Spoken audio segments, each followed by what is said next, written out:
Live this morning to the U.S. Senate. Lawmakers are beginning the day with general speeches, and later they'll consider a judicial nomination. This is live coverage on C-SPAN 2.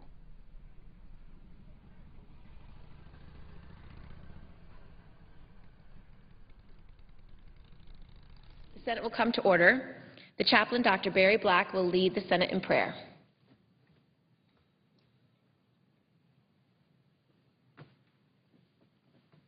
Let us pray. Almighty God, ruler of history and the nations, we praise you, we adore you, we magnify your holy name. May your presence be felt in our midst today, guiding our thoughts and ordering our steps. Permit the members of this body to receive a fresh awareness of who you are and what you desire for them to do. Lord, the challenges they face are so great that they need your wisdom to meet them. Use our senators this day so that your will may be done on earth as it is done in heaven. Let your peace come to them as they commit their responsibilities to you and then work with your guidance and grace. We pray in your sacred name. Amen.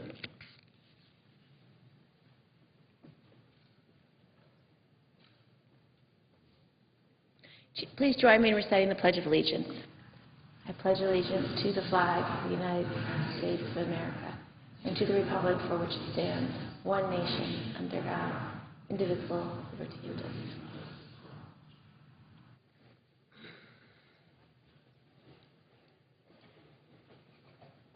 Clerk will read a communication to the Senate. Washington, D.C., May 11, 2011. To the Senate.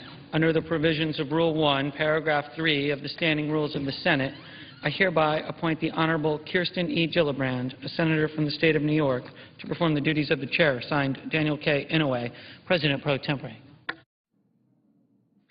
The Leader. Following any leader remarks, the Senate will be in a period of morning business until 2 p.m. today. Republicans will control the first 30 minutes. Majority will control the next 30 minutes. Following morning business, the Senate will be in executive session to consider the nomination of Arenda Wright Allen to be a district judge for the Eastern District of Virginia. So at approximately 3 p.m., we'll vote on confirmation of the Allen nomination. There's a special caucus at the White House this afternoon, and therefore we're going to close early today. The Republicans will have their meeting with the White House tomorrow. Madam President, S-940 is at the desk and is due for a second reading. Clerk will read the title of the bill for the second time. S-940, a bill to reduce the federal budget deficit by closing big oil tax loopholes and for other purposes. Madam President, I would reject any further proceedings with respect to this bill at this time. Objection having been heard, the measure will be placed on the calendar. Madam President, I recognize that we're in a partisan environment. And in a partisan environment, there's temptation to turn every issue into a political issue. We certainly live in one of those environments today. And that's regrettable, but far from unfamiliar. Politics play a role in our representative government, of course, and they always have. The founders created a system of checks and balances, 3 branches of government, for example, and 2 chambers of the Congress, precisely because they anticipated these passions, our founding fathers did. They wanted to keep us from losing our way. Long after that system was created, a new independent federal agency was created in the same spirit of checks and balances. That agency is the National Labor Relations Board and acts as a check on employers and employees alike. It safeguards employees' rights to unionize or not to unionize. if they so choose. It mediates allegations of unfair labor practices, and it does all this independent of any outside influence. The acting general counsel of the NLRB is a man who is as nonpartisan and independent as the agency he works for. Last month, he issued a complaint against one of America's large companies, Boeing. The complaint alleges that after Boeing workers in some states went on strike, the company retaliated by opening a new production line in a non-union facility. That kind of retaliation, if that's what happened, is of course illegal. That's just the background. I'm not here to judge the merits of the case. In fact, I'm here to do the exact opposite, to remind the Senate that prejudging the case is not our job. That would overstep long-established boundaries and weaken our system of checks and balances. Lately, though, some of our Republican colleagues have attacked the NLRB and tried to poison the decision-making process. They're interfering with a case pending before a legal body. For example, every Republican senator on the HELP committee, and Madam President, let's remind everyone, the L in HELP stands for labor. They sent a letter to the acting general counsel defending Boeing. The letter itself, sent 6 weeks before a hearing even takes place, seems questionable at the very best. But these 10 Republicans went further. They went out of their way to link their request to the acting general counsel's pending nomination. If there were ever a case of intimidation, that sounds like it to me. But that's not all. 8 state attorney general, all Republicans, also signed a letter to the acting general counsel, calling on him to withdraw the complaint against Boeing. Again, long before an administrative judge has had the opportunity to even look at the case, let alone review the case. I strongly encourage all of them to take a step back, my Republican colleagues on the HELP committee and these attorneys general. We all know that Republicans dislike organized labor. We know they disdain unions because unions demand fairness and equality from the big businesses Republicans so often shield at all costs. So let's be honest. Republicans are threatened by unions. They're threatened because when a large organized group is so concerned with workers' rights, the members of that group vote in large numbers. And because Republicans and big businesses they defend so often try to take away workers' rights, workers don't often vote Republican. This kind of interference is inappropriate, it's disgraceful, and dangerous. We wouldn't allow threats to prosecutors or U.S. attorneys trying to stop them from moving forward with charges they see fit to bring to the courts. And we shouldn't stand for this. It may not be illegal, but it's no better than the retaliation and intimidation that is the fundamental question in this case. It should stop. We need agencies like the NLRB to be able to operate freely and without political pressures. We need to keep our independent agencies independent. This case is for them to decide, not for us to decide. Would the Chair now announce morning business? Under the previous order, the leadership time is reserved. Under the previous order, the Senate will be in a period of morning business for debate only until 2 p.m., with senators permitted to speak therein for up to 10 minutes each. With the first hour equally divided and controlled between the 2 leaders or their designees, with the Republicans controlling the first 30 minutes and the majority controlling the next 30 minutes.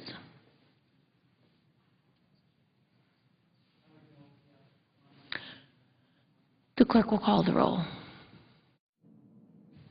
Mr. Akaka.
The Senate just getting the day underway, gaveling in at 9:30 this morning. Lawmakers will consider a judicial nomination later this afternoon, but for the most part, it'll be general speeches in the Senate, and we will have the Senate live, of course, here on C-SPAN 2. Over in the House, they'll be gaveling in at 10 this morning for general speeches. Legislative work will get underway at noon Eastern. On the agenda today, completion of an offshore oil permits and drilling bill, and a measure to expand deepwater oil and gas exploration. You can see the House live on our companion network. Again, the House gaveling in at 10 this morning on C-SPAN.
Madam President, Republican leader.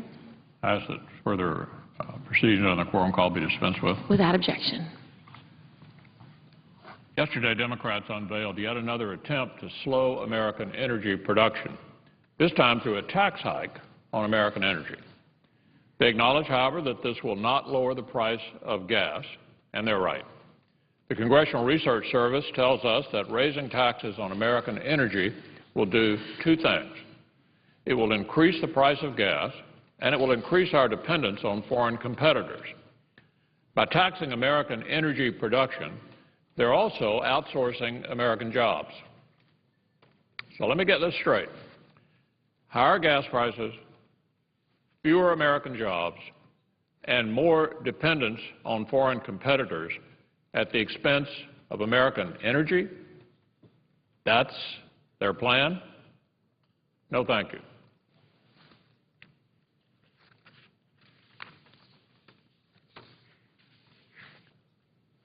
Now, Madam President, on another issue,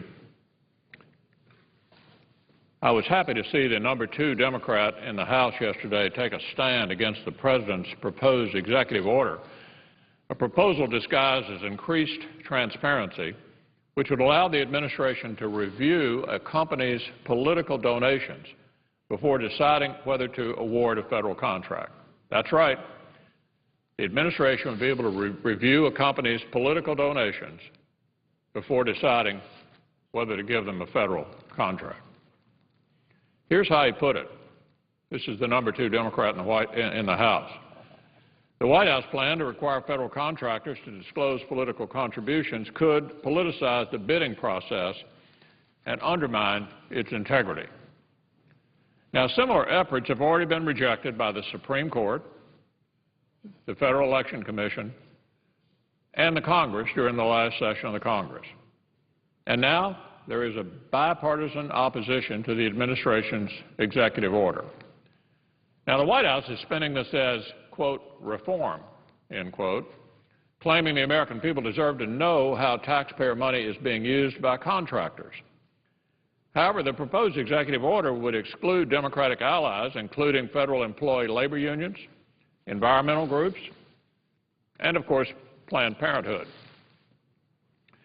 As I've said, no White House should be able to review your political party affiliation before deciding if you're worthy of a government contract. And no one should have to worry about whether their political support will determine their ability to get or to keep a federal contract or to keep a job. The issuing of contracts by the federal government should be based on the contractor's merits, bids, and capabilities. Under no condition should political contributions play a role in that decision. However, the White House draft executive order makes it crystal clear that if you want to do business with the government, you can't contribute to the Republicans. As Senator Collins recently pointed out, this executive order would basically repeal the Hatch Act and inject politics back into the procurement process. This is simply unacceptable. Democracy is compromised when individuals and small businesses fear reprisal or expect favor from the federal government as a result of their political associations.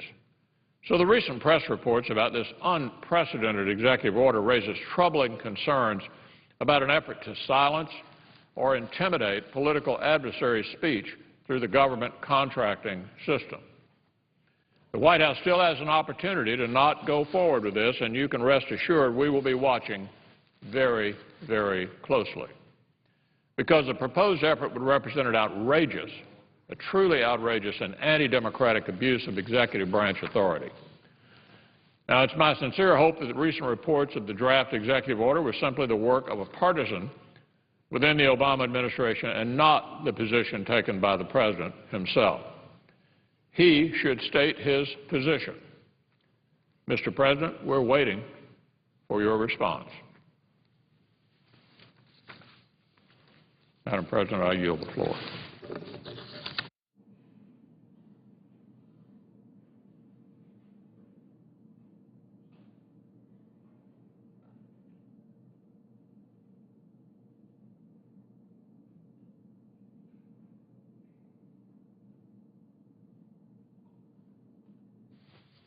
Madam President. Senator from South Dakota.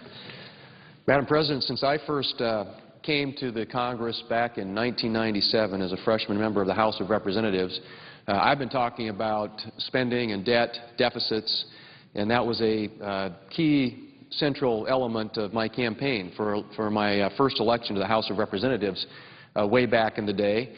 And, of course, at that time, the numbers were a lot less daunting than they are today. If you look at just even where we were 15 years ago in relative terms, the point at which we find ourselves today is almost overwhelming. And the debt now is over $14 trillion. We're being asked to raise the debt ceiling even further. And I would argue, Madam President, that we can no longer afford to put these hard decisions off, because these are serious times, and these call for serious solutions and serious leadership, and I hope that we are up to that task. For a long time, we thought that debts and spending and deficits and all those sorts of things could be acceptable up to a certain level, and I suppose to some degree that's true. Historically, if you look at our country in terms of revenue and spending, we have had consistently over time a certain amount of debt that we carry. But I think by any stretch, any American, any economist, anybody who watches this closely has to recognize that the situation in which we find ourselves today is really unprecedented in American history and cries out for action, and immediate action and bold action. And this is something I would argue that my constituents are very concerned about. I think all Americans are very concerned about because, again, if you look at it in relative terms, where we are today, $14 trillion in accumulated debt, and you go back in the annals of history and look at from the formation of this country back in the late 1700s until 1849, our federal government spent, if you can imagine this, only about $1 billion over that 60-year time period. And so today, we will borrow $4 billion between today at 9:50 and this time tomorrow at 9:50. Our federal government will borrow $4 billion, which, to put that into perspective, Madam President, suggests that we will borrow in the next 24 hours more than 4 times what we spent in our first 60 years as a nation. Now, in fact, in 1835, under President Andrew Jackson, the government debt for the only time in our nation's history was completely paid off. Since that time, our debts have been large and small, with large run-ups in the debt during times of war, while the debt largely declined during times of peace. Never, though, did our debts top even 50% of our entire economy, of our GDP, until the Great Depression. At the end of World War II, debt topped 120% of GDP. But in the post-war period, debt steadily declined as a percentage of our economy, attributable to a couple of factors. One was strong economic growth, and the second was a government that managed to keep spending relatively low.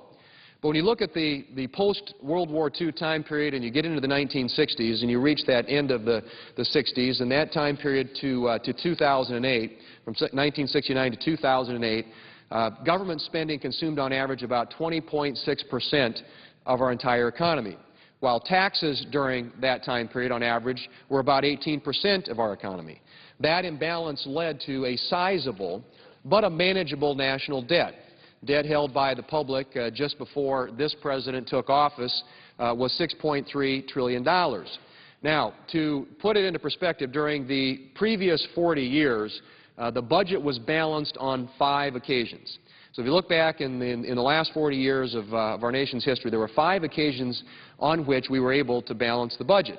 In each of these years, and those were 1969, 1998, 1999, 2000, and 2001, spending was below the historical average.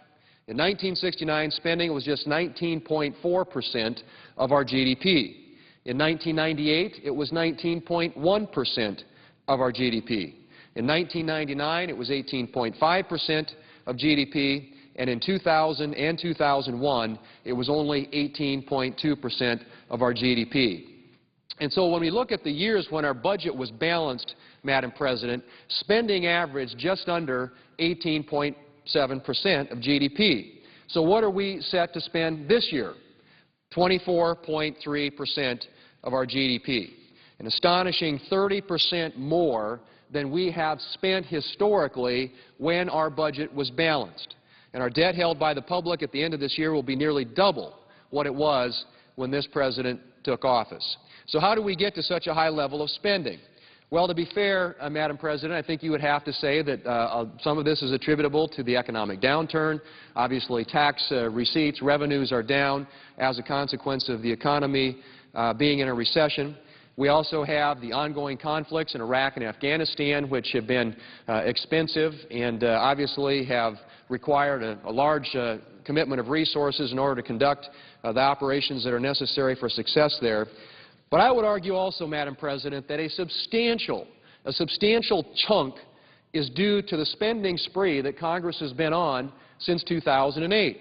Between 2008 and 2010, spending on non-defense discretionary programs went up more than 20%, even though inflation over that same time period was around 2%. When you add in what eventually the bailouts of Fannie Mae and Freddie Mac are going to cost, which will be hundreds of billions of dollars, that adds significantly to the debt. And of course, the stimulus boondoggle cost us over $800 billion in the short term, and when you add in the interest costs that are associated with that, it will be over $1 trillion, which was all borrowed money, borrowed from our children and grandchildren. And you look at the percentage, as I said before, of spending $1 trillion literally on that one program, that one policy, the stimulus program that went into effect a couple of years ago. That's literally 1,000 times more than what we spent as a nation in our first 60 years of its existence. And if we look at the projections included in the President's budget, it's revealing that it never balances. And that's due entirely, Madam President, to spending. Spending under the President's budget never falls below 23% of our entire economy, of our GDP. And after 2015, it grows, and there isn't a single year when the spending does not grow as a share of our economy. So you've got this constant growth in spending, overall spending as a percentage of our GDP that is way beyond the norm if you look at any sort of historical average. So when the President submitted his initial budget to the Congress, we were all hopeful, I think, that it would demonstrate an acknowledgement that he gets it, that he understands the dimensions of this problem and how serious our fiscal and financial straits are. But the budget that he submitted to Congress a few months ago actually increased spending over the 10-year time period, massively increased the debt, and raised taxes on our small businesses at a time when, as I said earlier, we're hoping to get the economy growing and expanding again, and that helps address many of the problems that I just mentioned. But you can't have economic growth when you're raising taxes on the job creators in our economy, which is our small businesses. And I would argue that the two things that are going to be necessary for us to get our economy back on track and to address this issue of spending and this out-of-control debt is to get spending under control, to make the hard decisions that have been put off for far too long, and secondly, to put policies in place that will enable and create the conditions for economic growth and job creation. Well, if you look at what the current administration is doing in terms of policies, what I hear in my state of South Dakota as I travel from small businesses, I hear it from agricultural producers, is that almost at every turn they are facing new regulations, new policies coming out of Washington that not reduce the cost of doing business, but actually increase the cost of doing business and drive down their margins, making it more difficult for them to invest capital, to hire new people, and to get this economy growing and expanding again. And there are numerous examples of that. You've got a number of agencies that are just promulgating regulations, pursuing an aggressive agenda, much of which can't be accomplished here in Congress because there are not the votes in the Congress to accomplish much of that agenda. And so the administration has decided by just sort of executive power grab to try and accomplish much of that agenda. Well, as I said before, most of those policies are things that make it more expensive to do business in this country and are going to make it more difficult for our small businesses to get back on track. I mentioned the tax increases the President has proposed, consistently proposed, not only in the budget that he released to the Congress several months ago, but more recently, a couple of weeks back, when he came out with his sort of new, improved budget, still loaded up with tax increases on small businesses, the very opposite of what you would want to do if you want to encourage small businesses to invest and create jobs. And the economic uncertainty that's created by tax policies that are not permanent, that expire in a couple of years, the economic uncertainty created by not knowing what the next regulation coming out of Washington, D.C. is going to do to your bottom line is all creating an anxiety out there among investors in this country and keeping a lot of the capital that otherwise would be put to work and deployed in creating jobs on the sidelines.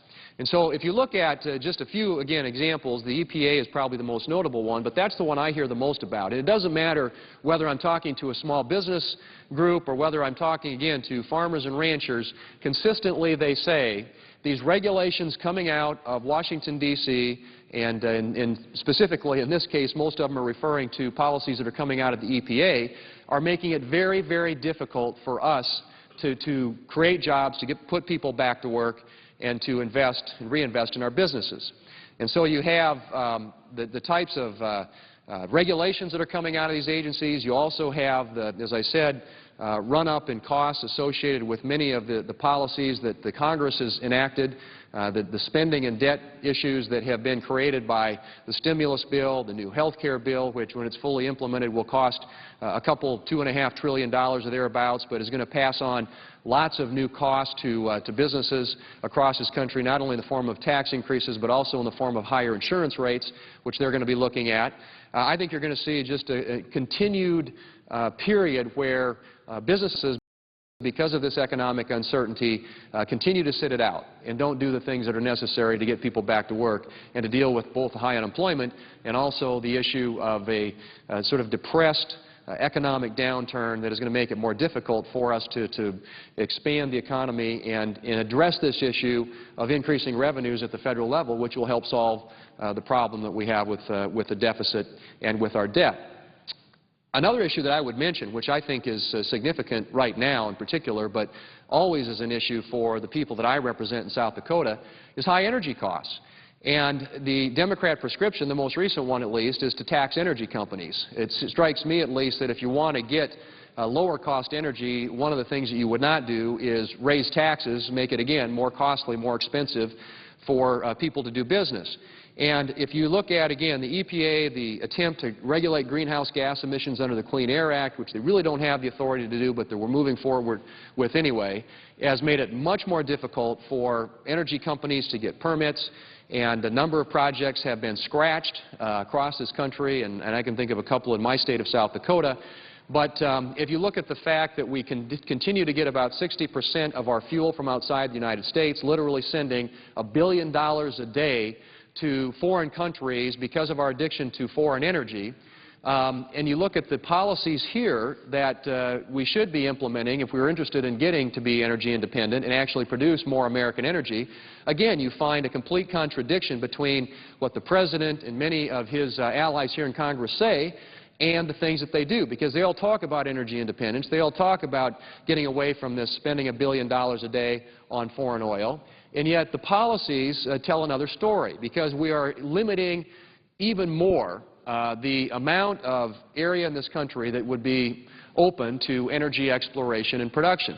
We have enormous resources here in the United States, oil and gas, clean coal, biofuels, all kinds of other things that we could gain access to. But right now we have energy policies, Madam President, that seem more intent on and concerned with some other agenda rather than energy independence. If you're really interested in energy independence, you would think that you would put policies in place that encourage the production of more American energy.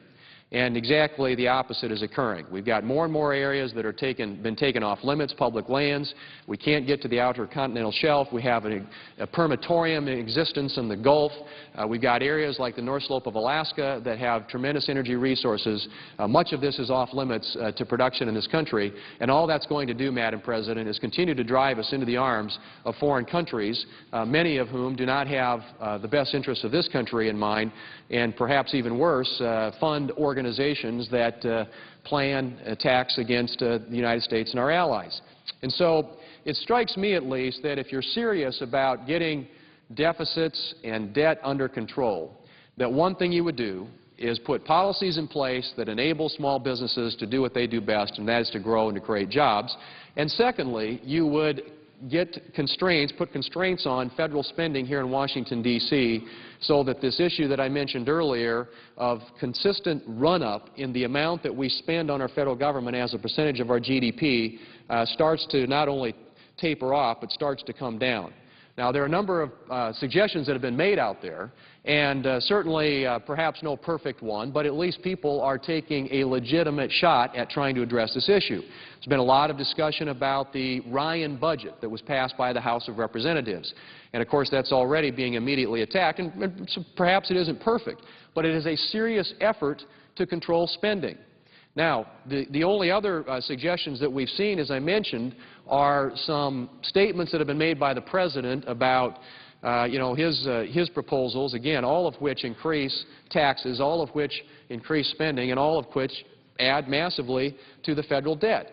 It just seems to me, Madam President, that we are not having a serious discussion about balancing our budget and paying off our debt, particularly, again, when you put into perspective where we are.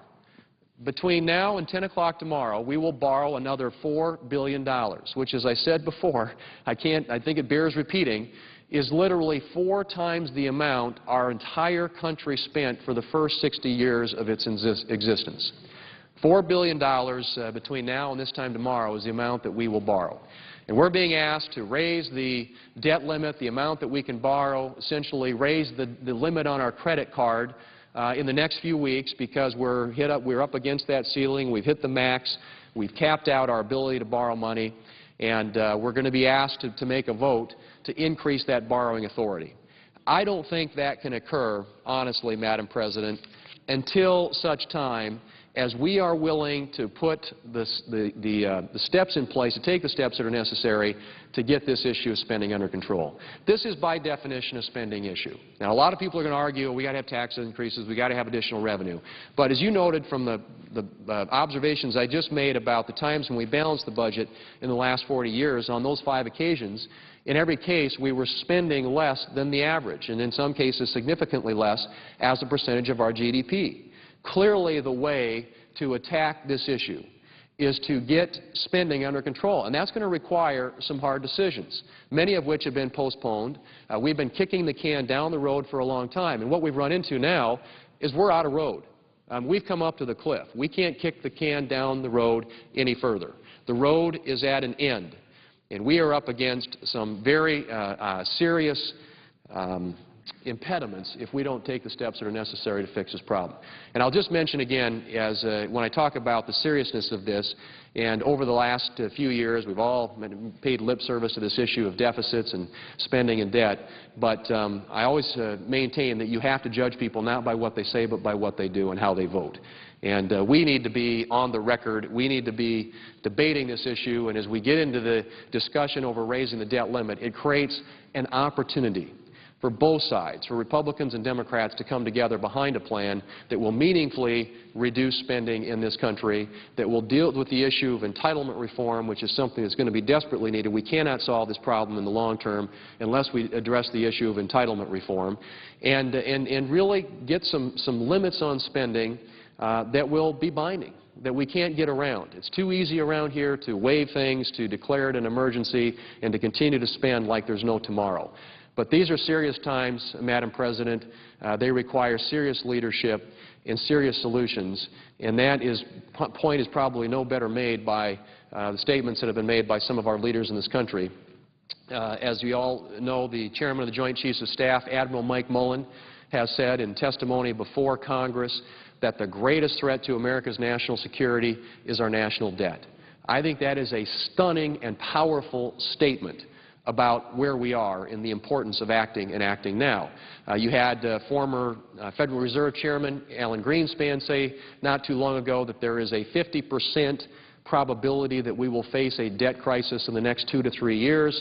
And then, of course, you had Standard & Poor's downgrade, or I shouldn't say downgrade, but provide a negative assessment to our credit rating in this country.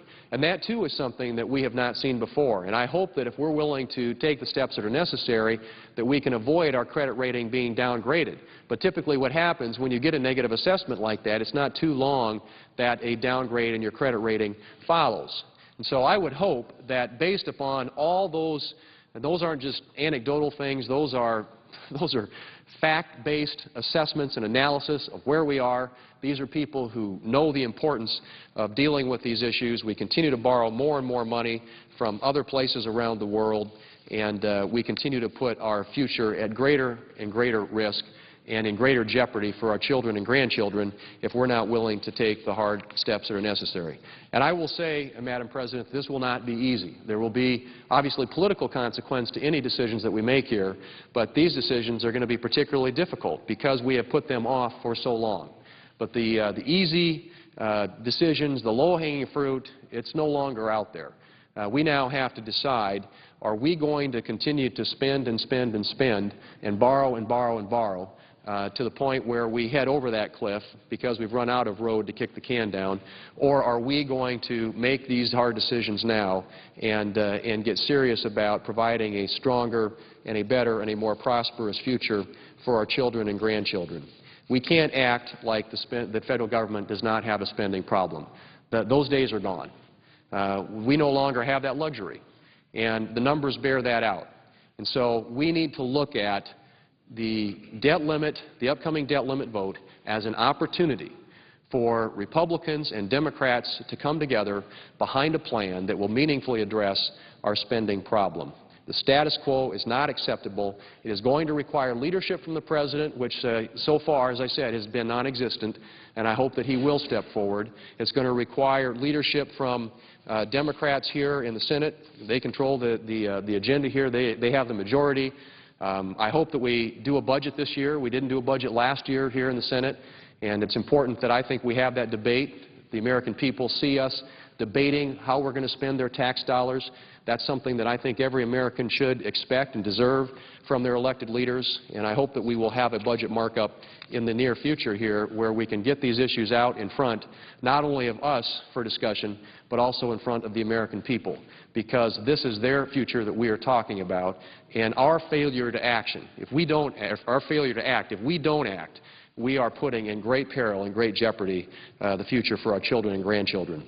And so, Madam President, I wanted to just point out a little bit about, I think, where we've come from, where, in my view, we need to go if we're going to solve this problem, and I hope that my colleagues will join in that discussion, not only just rhetorically, but that their actions will follow. Again, we can't just talk about this. It's time for us to quit talking and to start acting. Madam President, I yield the floor.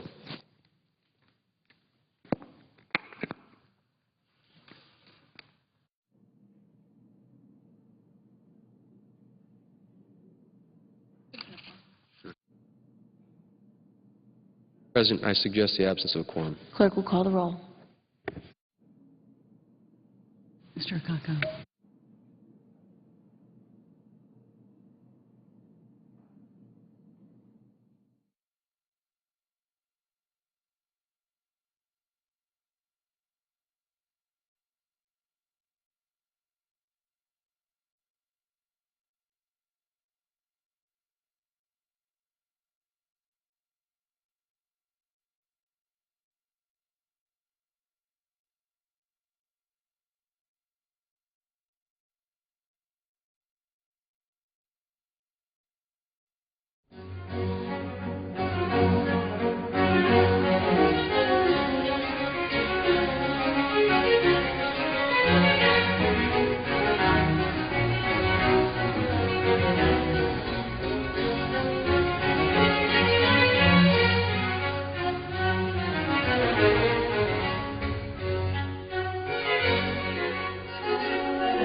That's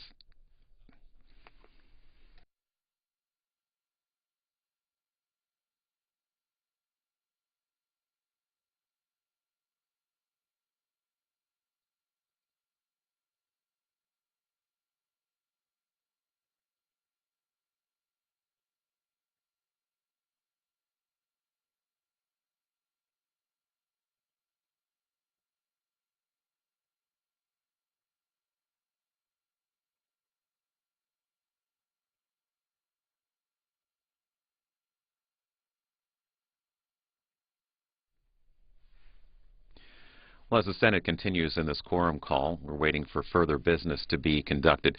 Typically, what we do is wait for a senator to come to the floor as we're waiting for a senator to come to the floor, is to play some music or show you a hearing or other public affairs event in a smaller box on the screen.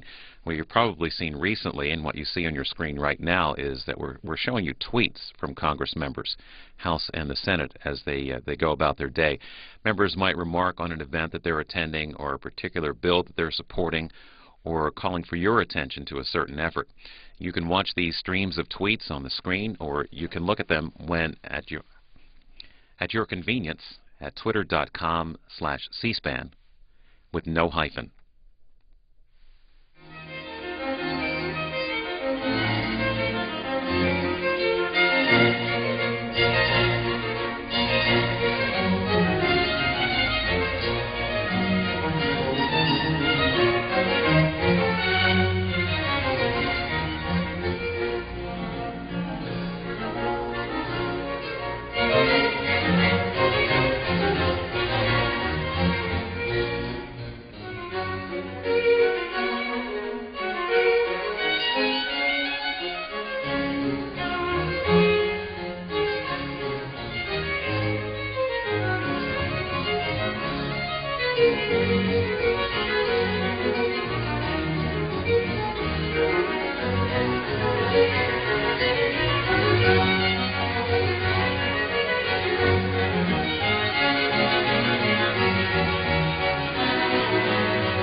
ask to dispense with the quorum call.